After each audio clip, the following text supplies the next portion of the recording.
masturbation. Genèse chapitre 38. Genèse chapitre 38. Tout de suite à partir du 6e verset jusqu'au 10e. Amen. Judas prit pour Er, son premier-né, une femme nommée Tamar. Un premier-né de Judas était méchant aux yeux de l'Éternel. Et l'Éternel le fit mourir. 8. Alors, Judas dit à Onan, va vers la femme de ton frère, prends-la comme beau-frère et succède une postérité à ton frère. Onan, sachant que cette postérité ne serait pas à lui, s'essuyer à la terre lorsqu'il allait vers la femme de son frère, afin de ne pas donner la postérité à son frère. 10. Ce qu'il fait de plus à l'Éternel, qui le fait aussi mourir. Parole du Seigneur. Amen. Ndeko bengi ona. Aokende pa ya Tamar. Moi ça ndeko na ye. Ba isi ba ndeko na kufi. Yo fo zoyer okomise mwasi na yo po bota bana. Bano bokobota ezali nkita oyo ya ndeko na yo. On a savait que à travers ce que j'ai comme sémence, ce qui n'a qu'à pesa yango na mona mwasi oyo et ko permettre ye abota mais bana wana ba kozala yangate. Abano ça la masturbation. Dans quel sens? Quand on va kutani ba sali feti. Azo so semence azo boka ngo libanda. Ko bimisa semence libanda. Bible lobi awa ACPCP lisaki na mabomai. OK. Donc motono so so semence. Azo boka yango azo sopa yango azo boka ngo libanda. Papa Jules Kimeni il serait frappé parce que c'est un criminel, un meurtrier. OK. Il partira en enfer. Éternel Dieu connaissait Jérémie avant que Jérémie a le moment naïe. Aïe pas qu'il quoi sémence. Dieu dit à Abraham, je bénirai ta sémence. Naïe bité sur la bicolo mi balé o ele qui ba arabe na ba juif nambo. Ismaël na Isaac. Tamokili naïe bité. Sémence Abraham. Wana Abraham aïe ba quitté Abraham aïe quel o ba teke. Lelo, il va dire Bozanambo et Belé au Banango Lelo. Peut-être il voyait des jours avant, une semaine, 1 an, 2 ans, 10 ans, 20 ans après. Or, il a fallu un siècle à Koleka. Mais son nom est éthique. Pour que l'accomplissement de la parole éternelle avait dit à Abraham et la Tanzot. Même dans son absence sur le plan physique. Même à l'Oubaran et la Tanzot. Alors, il y a beaucoup de personnes qui sont des criminels, mais au sein de l'évangile. À travers la masturbation, baso commettre ce qu'on appelle le péché. Donc, parce qu'il faut accumuler péché sur péché, au lobby et qu'on détruit bango vers l'enfer. Voilà pourquoi on demande aux chrétiens. Yaya, ce qu'on moni et l'eau qu'on des jours on est matakwa à tout moment. Aux alamons, aux alamons bali, pour ça on est matakwa à tout moment. Dans le moment où moni que makamouane comme matayo. Fais-toi un effort aux alakana ma commune nzambe à tout moment, permanent, la Bible à tout moment. Ce qu'on m'a dit, fungola mbala moko, Genèse chapitre 28. Pardon, Genèse chapitre 38. Au fond, Genèse 38, et qu'on permettrait autant de 6 au 10e verset. Je pense que le char Saint-Esprit viendra sur toi pour t'aider à l'ongolo na kata piège au Satan ga koti sawa. Concernant la masturbation. Et qu'on permettre moto à s'échapper. Et puis, qu'on prie pour la bande koana. Il faut qu'on bonde là. Et puis, ça, l'ensemble de son bande koana à travers la prière. Maintenant, aujourd'hui, nous avons combien de serviteurs de l'Éternel non mariés? Aux autres, alors, j'ai 10 ans de ministère. J'ai 15 ans de ministère. J'ai 8 ans de ministère. Ok, au balaté. Donc 8 ans au service de l'Éternel. C'est moi, c'est du maté. Pour balaté, c'est moi, c'est. Comme ce soit à Boyanaïko, problème. Gloire à Dieu. Soyez un serviteur à bon baza. Maintenant, vous voyez, sur 100%, 0%. Attends mon côté. Athée. Il y a encore 7000 évangélistes. Papa, on a son parcement, c'était 5 ans de ministère. Athée. N'importe. Azate. Ok. Ce qui a soumis, c'est pas assopi semence dans masturbation. Azana ser moko oyo yena yiba gena okabola. Wana ba obabima. Na bino ba serviteur. Ok. Oya balité. Ok. Ana 5 ans de ministère. 5 ans fandi bonan Nzambe. Exception peut-être gros à la carte pour ne pas peut-être tous à la trop rigoureux, tous à la trop peut-être trop dur. Exception faut à la caca. Mais na yebisio.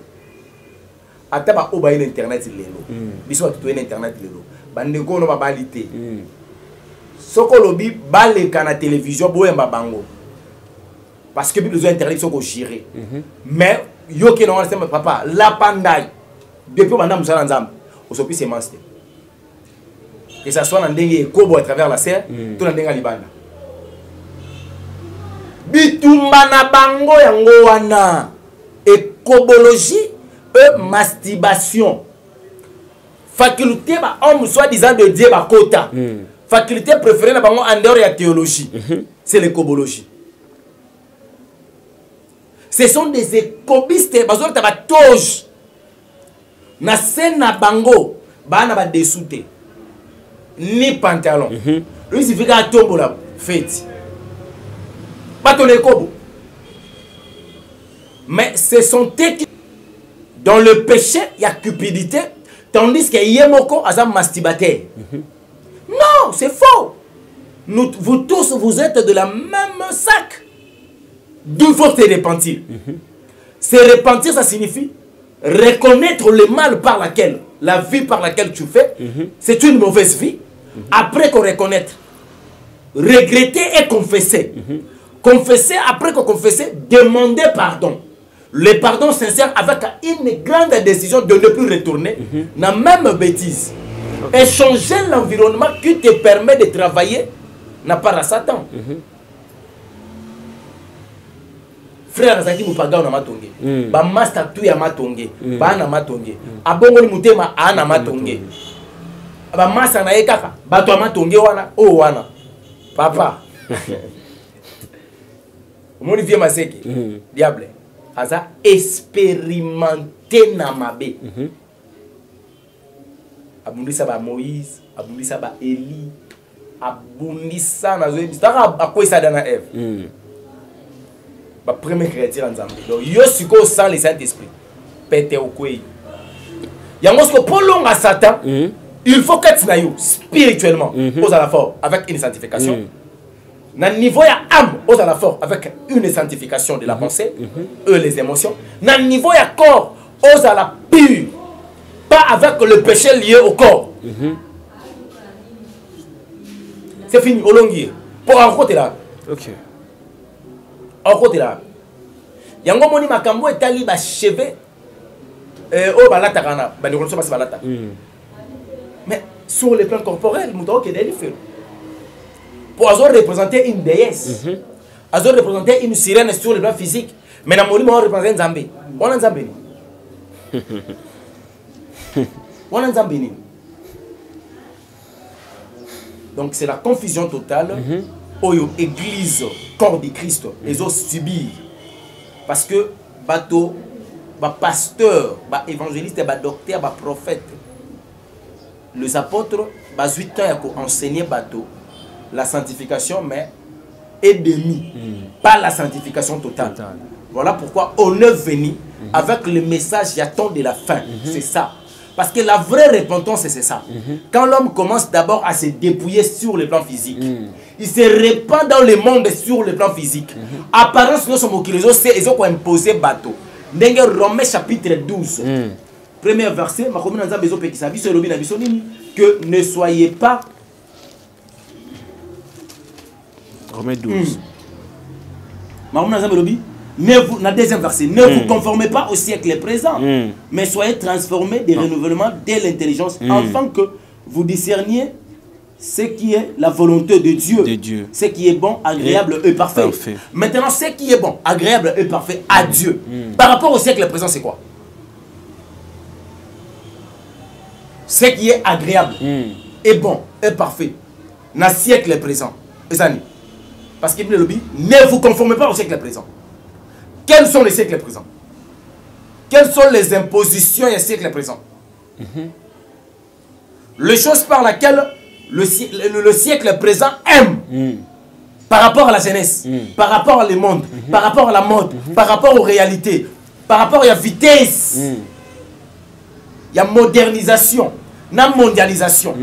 Parce qu'au Bible, il faut que le Makambo soit bon, parfait et agréable. Et pas Yanzambe.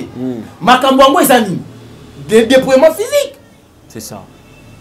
Et c'est l'homme sous tes pages. Parce que l'église est comme Makambo. C'est l'homme de machine à chaussures à talons. Ah oui, vous regardez. Évangile, c'est long après Matthieu Nabayang. Na kota na kombo tezana ndeko na moko na pamboli nzambe pambola ina mobali na ina grande sœur na ye. En tout cas, ce sont les serviteurs de l'Éternel. Parce que nzambe na robanga nzambe na lobaka mo musu na dénoncer ba faux pasteur. Na ba faux chantre soi-disant de l'Éternel. Natanga ko ndeko mobo na lingake mingi. Ndeko ngo pe na tanga kombone awa. Na na message pour la pesi. Deux fois faut na lukai. OK. Puis na ko misa message.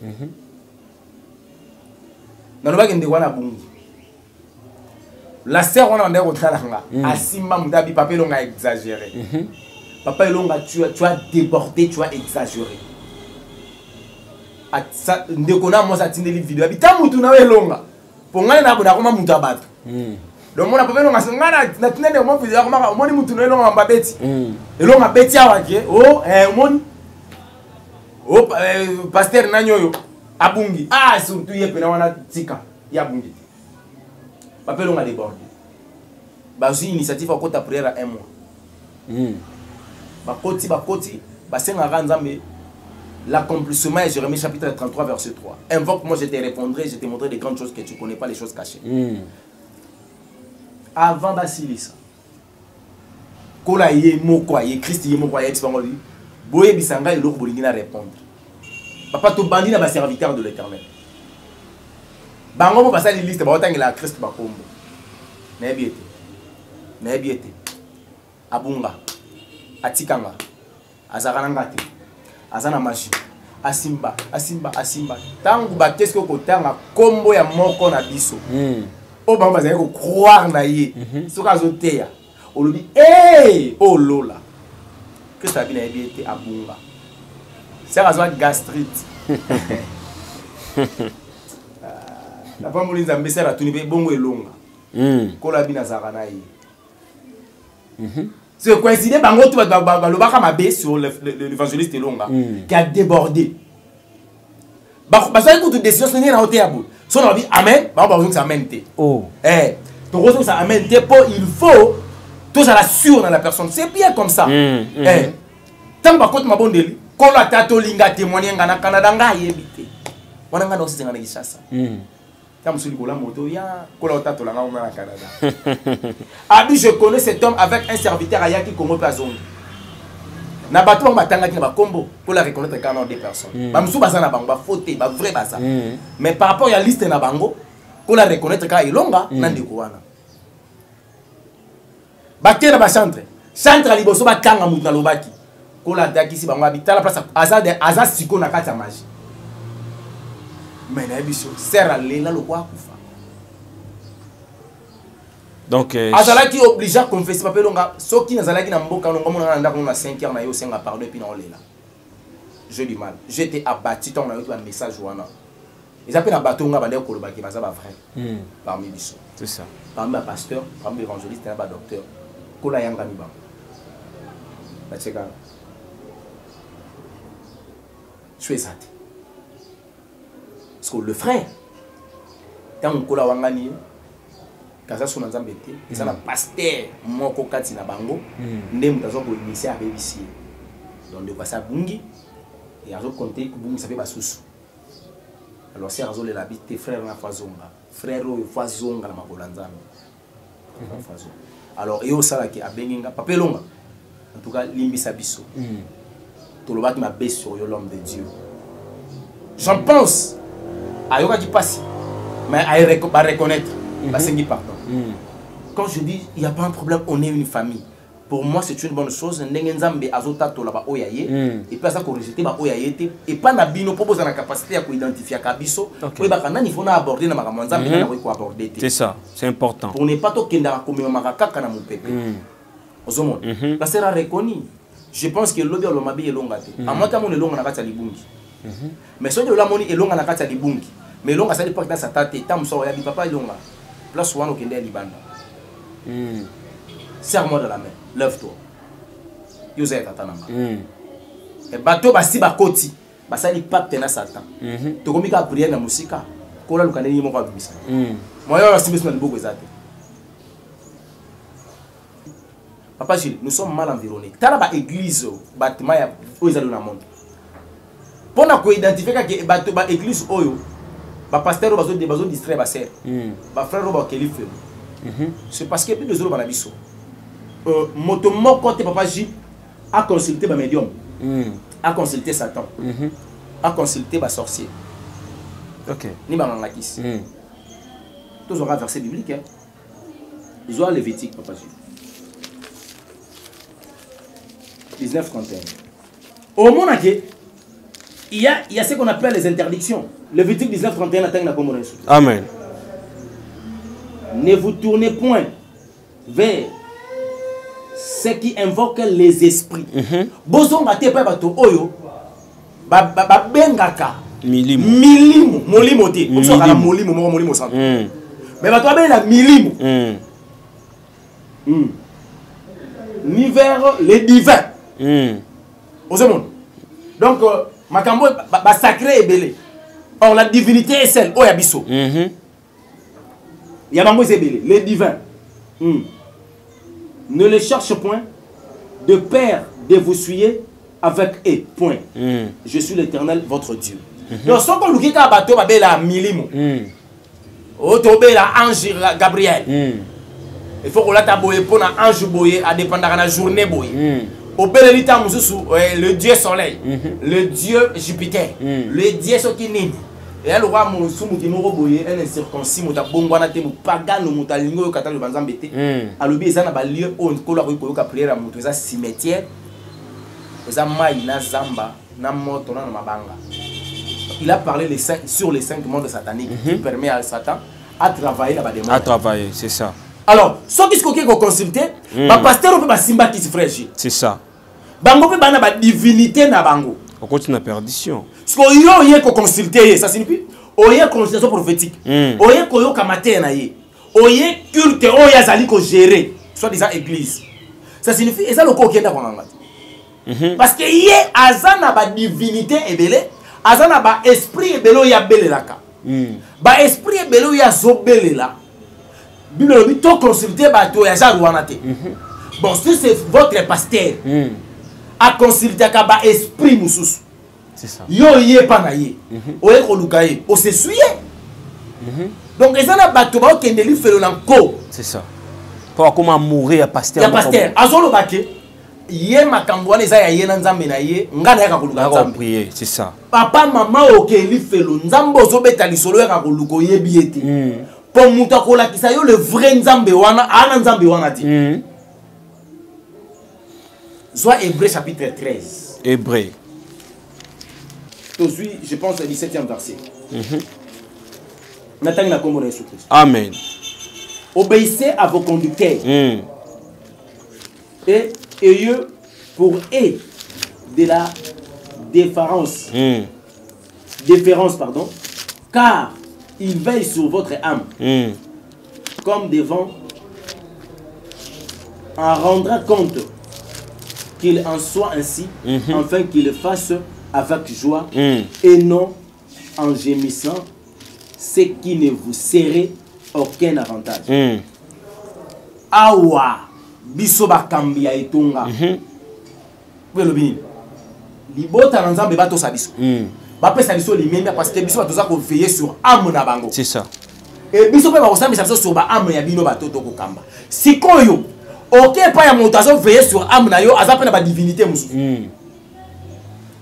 Mais ton âme sera perdue. Ton âme sera perdue. Parce que yo auto ça y est. Ozo respecter, ozo consulter, ozo kaza médium. Or kazo cultiste. Yo yebité. C'est un impudique. Azan ba divinité na ba sirène des autres kili. A dépendre na monde pandaminium. Na monde amai. Na ba monde belé belé. Sko yo moto so consulter ça na moto wana.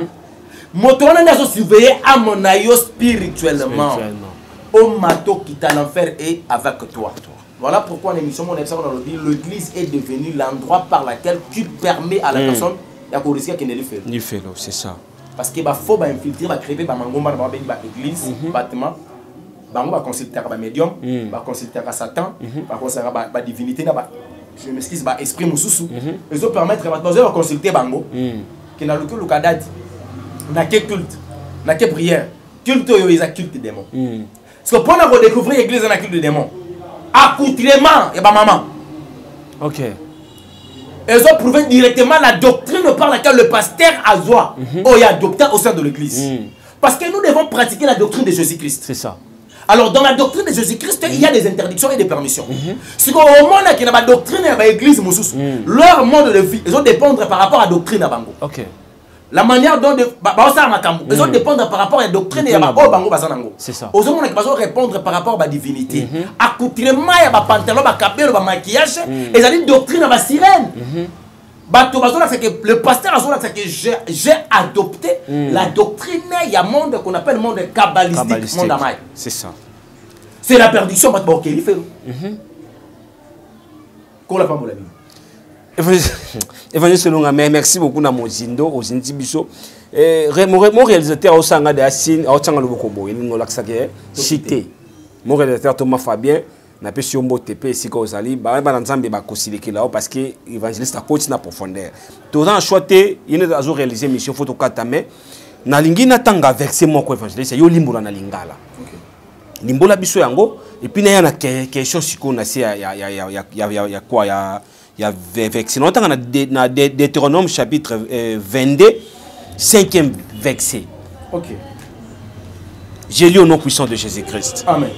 Une femme ne portera point un habillement d'homme. Et un homme ne mettra point de vêtements de femme. Car quiconque fait ces choses est en abomination à l'Éternel ton Dieu. Et pas Yanzambe. Évangéliste Longa. Dès que vous avez un commentaire, vous avez un commentaire pour une question. Et ça, maman, quoi, une question. Moussa Yanzambe évangéliste Longa. Pourquoi pas au Vandisa biso pena verset wana ya Deutéronome 22 chapitre 5 malamu poto soso lango na mozindo. Question na ezanini. Lelo est-ce que bilamba ya mibali wana ndenge to ba bilamba mibali mais lelo to mona ba mibali ba atakabi ba maputa ya basi. Weza mutuna na ye. Est-ce que ba ezama be ou ezama malamu? Na yebite tamusu ba chef coutumier. Bilamba ya maputa. Bilamba maputa quoi. Liputa. Olata liputa na olata ilamba ya liputa ko mibali. Mibali. Limbola biso mosa évangéliste parce que maman pour ça. Est-ce que colant mala olata ma bimina baba? Non non. Point. C'est ça basi. Ah. Sos quoi là ti? A commis or makambo sala non. Zomo. Pantalon. Basala ngo pona mwasi to pona mobali. Pantalon. To banana wana. Pantalon. Et ça là qui pona mwasi to pona mobali. Satan yebi ke moto photo sans embêter. A créé pantalon moko atie bouton à gauche. Après ça ngo forme ya mwana mwasi pas que non, il y a des pantalons femmes. OK. Donc tant que on a pantalon femme, a bien na tia ban balité. Papa me doit le faire. Après ça qui peut pourquoi tourner hein? À tous les points. À tourner parce qu'il y a ça qu'on a Sénégal. Kala ba pantalon za quitté. Ba besoin ta robe na banzambala. Yango lobi est-ce que différence c'est ça wana pour ta nzambala kala mais les autres comme ba pantalon. Est-ce que pantalon ils a pire même la mobile Sénégal ba ta banzambala. Au bas pays d'arabe. OK, maintenant la divinité par laquelle au Sénégal la salle est là. Les divinité il y a christianisme to ya judaïsme. OK. Soit tu es chrétien, soit tu es chrétienne, ou tu adopter ma cambo Sénégal. Ton problème n'est pas le pays. Ton problème, c'est le salut. Tu es dans le monde, mais tu n'es pas de ce monde. Tu ne peux jamais dépendre dans le système du monde. Car la Bible nous dit, ne vous conformez pas au siècle présent. So bandi kotali sangai ba réalité au bino bozanango. Que biso awa na Sénégal tolata akaba robe, bana ngibala balata akaba robe. Mais bazo te ba robe parce que balanda ki Muhammad, Mahomet. Religion na bango c'est la religion islamique. C'est le musulman de baya qui plus na makambo wana. C'est ça. Et bimi plus ba garder culture wana la descendance il y a Ismaël. Eh papa J. Alors, tant que exemple de Sénégal, ok, si on sénégalaise, tous les sénégalais, le Sénégal, là t'as robe. Là t'as robe. Il y a ces bâtiments qui mingi na kala, mi kala ba dans la robe, la banzambala. Il y a l'obité. Tant qu'on luka azonga na kala sans la révélation de la parole de l'Éternel, papa J la côte na batali bunga. Donc à prier. Et là on a ça dégoza, a ça moli mon centre. Évangéliste lo ngazo ambrienga. Yo leke na ko expliquer. La kisanga pantola basi bilamba basi na mibali so que zate na olata kaka bilamba ona lata ka pantalon ya biso basi mais déjà na opesa ndeko conseil bien avant na Apocalypse chapitre 22 11e verset jusqu'au 12e ndeko na ngana linga ko mingi na yebi ke moi tembe muke ezali te avant na pese verset oyo na zole na Romain chapitre 9 20e verset. Parce que au moment où le Banzambe n'a pas imposé par bandi maté. Pour ça, on va comprendre que ça c'est la parole de l'Éternel. Pour ça, langage Nzambe. Et ça, mamsou abaté avec Osama Lobelonga. Il y a un moyen obligé zaté. Sur Romain chapitre 9 à partir à 20e verset, on a comme Jésus Christ. Amen.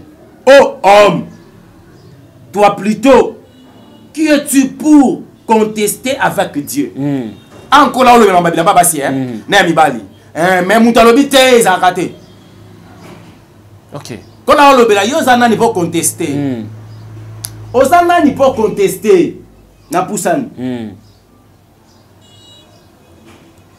Le vase d'argile dira-t-il à celui qui l'a formé? Yo penon sa pena donc pour pena ya vase d'argile. Ma bela bikeko. Oza siri liboso mo kelo pena ko résister.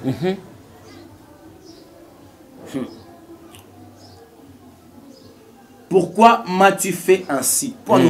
Ça signifie battre les Nzambe à travers la parole.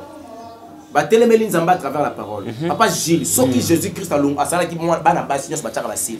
Basil oya bango naturel les allaient banga basani. Banga bazona batcha. C'est ça. Banga batcha te. Donc c'est une façon de Nzambe que oh ça les amour qui sont dans l'action eleki oh.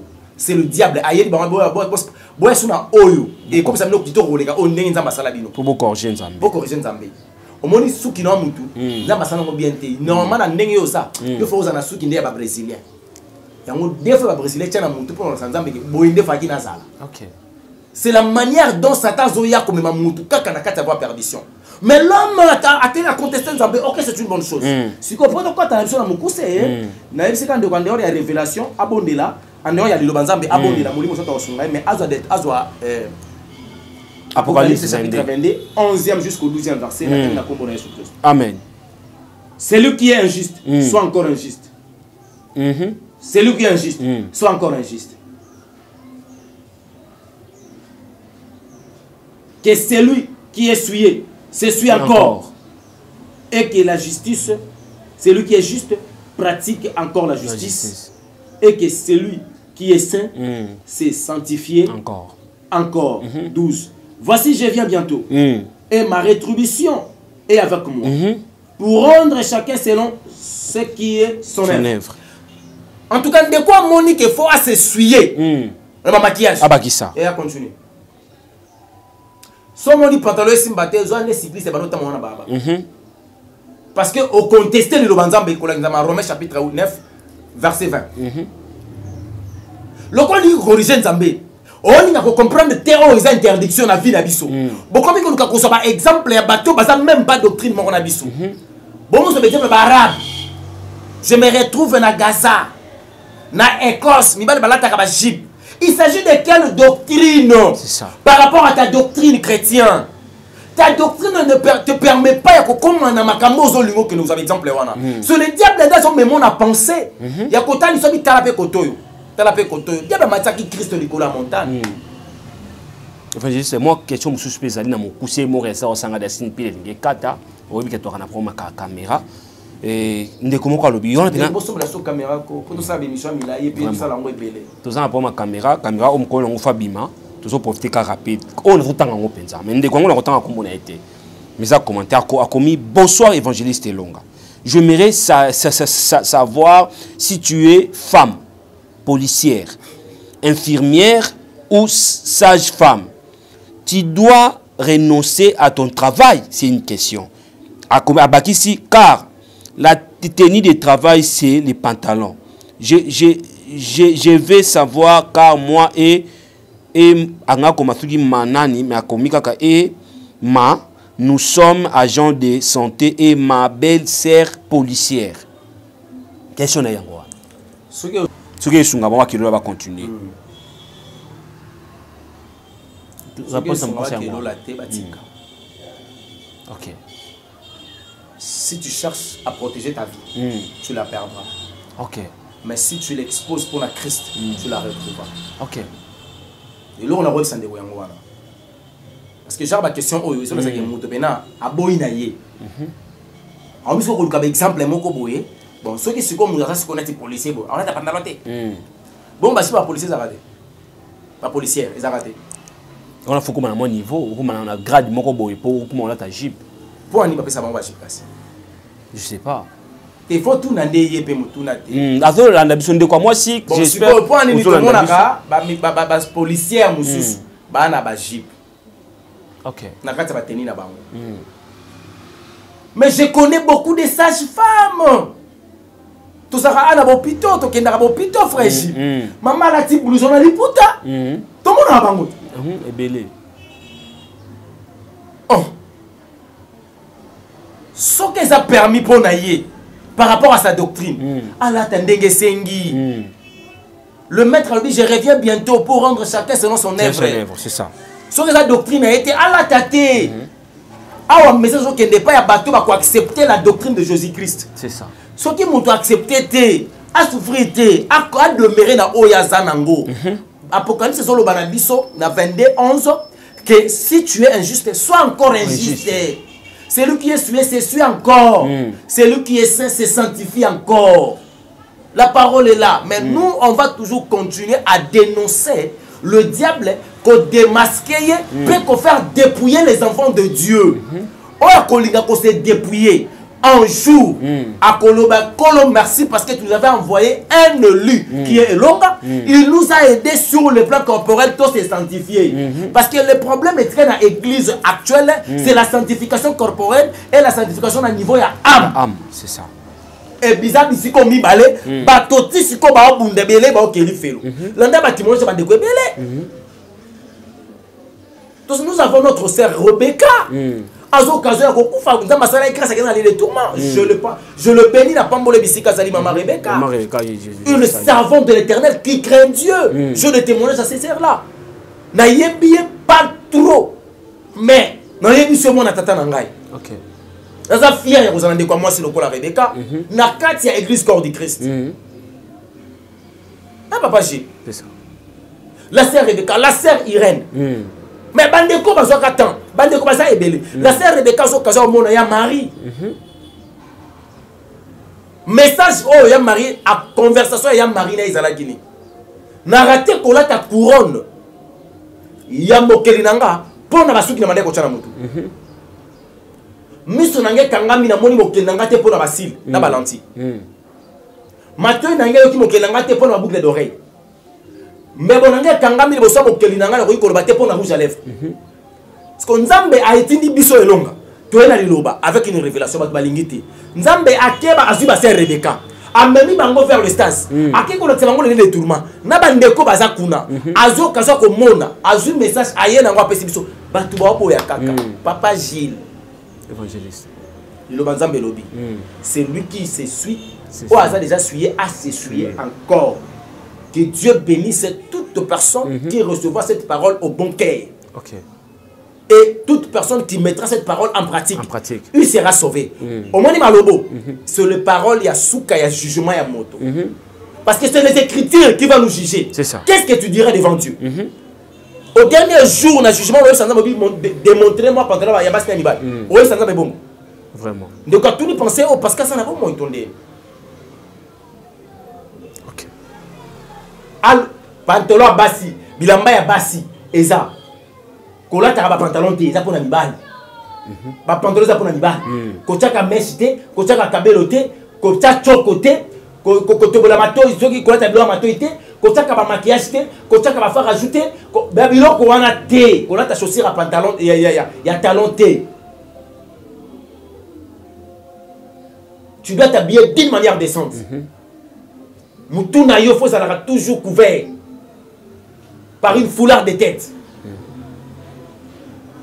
Papa, la femme est sacrée.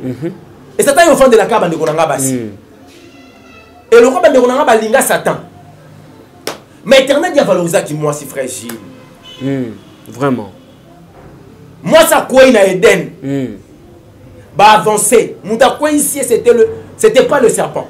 C'était le diable incarné dans le serpent. Dans le serpent. Christ aïe. Azoebisa. Nzamba Azoebisa. Serpent. Azoebisa Satan à travers le serpent. Alobi. On a Genèse chapitre 3 verset 15. Je mettrai une inimitié entre toi et la femme. Et la femme. Na lingala. Na kocha koinana. Yo Satan. Na moisi. C'est ça. Sauf que moi ça ligi Satan. À quel plus loin? Abatia lobby. Celle-ci te graciera la tête. Toi, tu lui blesseras les talons. Le pouvoir, la considération, c'est moi-ci. Moi, ça peut écraser la tête. Cette femme, c'est l'église. Ok. C'est l'église. Ta postérité et sa postérité. Il y aura toujours ce qu'on appelle l'inimitié. Donc, il y a Satan. Mais actuellement, le diable n'est plus derrière le serpent. Parce que ça n'a pas que je mettrai une inimitié entre la femme et le serpent. Donc les gens pensent que moi si na nyoka na nyoka ya nyoka bayoka na raté. Bon mobala yoka na nyoka. Biso do na nyoka te. Moi si ça capable de écraser la tête du serpent. Moi si azaté. Donc les paroles ils ont la scène en révélation. Donc la femme en réalité Bible va dire que moi si na esprit za ki kati ya nyoka. Le lot c'est le diable a présenté biso lisumu a pas tellement na sima lisumu. Donc la femme ne peut jamais être l'ami du péché parce que s'il est l'ami du péché, bah comme il a kati amitié déjà direct na Satan. C'est ça. Alors Satan limite moi ça na kati inimité na ye. Yango a créé le monde moko boye. Ouais, ça dit qu'on conforme na siècle présent pour moi si ça na amitié na ye. Donc ça fait partie de la katia destruction aux la diable a travaillé moi aussi et ailleurs qu'on comprendre que nous l'église nous sommes l'époux de Jésus-Christ. N'ayez pas la biso église locale la bassi. Oh il faut que ça na inimité na ye à créer comment qu'on crée biso amitié na ye à travers le péché. OK.